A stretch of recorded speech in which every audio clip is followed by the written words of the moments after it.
The hostages are not the only ones returning home. It came at a price. Today, Israel freed roughly 2,000 Palestinian prisoners to get their hostages back. The prisoners went to Gaza.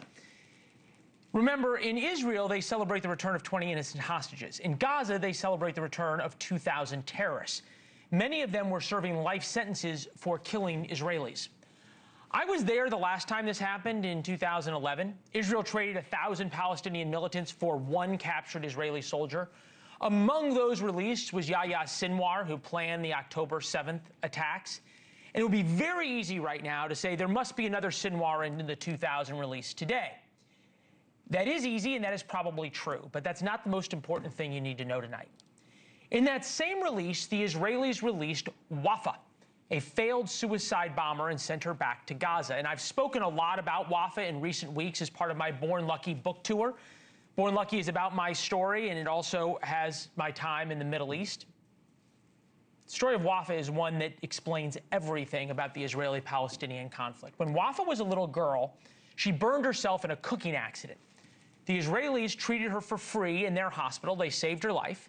After being treated by the Israelis in Israel, Wafa returned to Gaza, but she had a pass into Israel to continue her free medical care.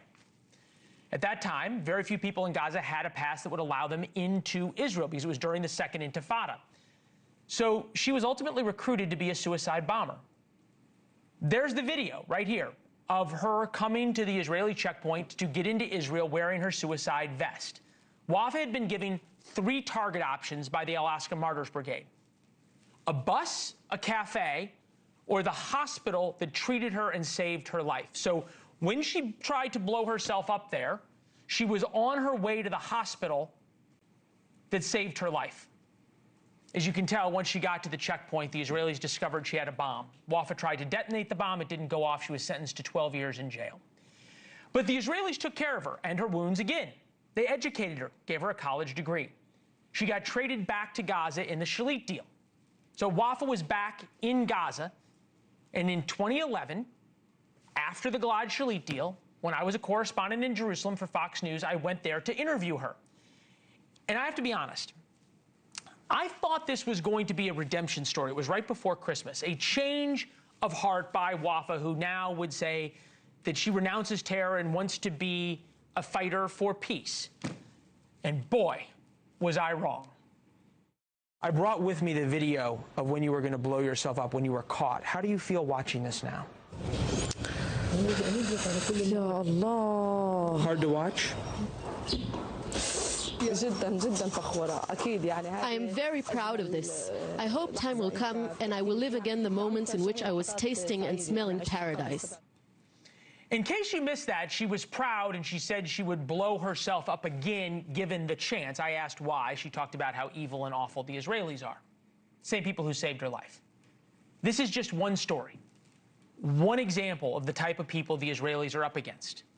And for those of you who say Wafa is the exception to the rule, I invite you to go spend a few days in Gaza, and if you survive, come back and talk to me. The Israelis are not perfect, but that is what they are up against. A lot of the pro-Hamas and anti-Semitic types didn't like my opening on Friday night. The peace deal proves that all those pro-Palestinian protests for the past 2 years that we heard about and we have covered extensively, they were never about Gaza. They were about killing Jews. So here's some of the reactions on social media. Sorry, nobody cares what an autistic retard has to say. This is propaganda spewing from bubbleheads. Never, ever trust Zionist Jews. Did AIPAC slip you a check, Leland? Well, since you asked, no, they did not.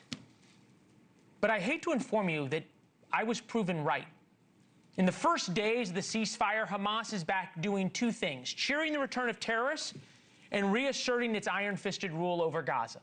They are posting video after video of their soldiers torturing and executing alleged Israeli collaborators in the streets of Gaza. We can't show you the video, but this is Reuters. A greatly weakened Hamas has sought to resurrect itself in Gaza since the ceasefire took hold, killing at least 33 people, in a crackdown on groups that have tested its grip. They've executed them in the streets. So there are Palestinians being executed in the streets. Where are all the marchers who spent the past 2 years so worried about the Palestinians?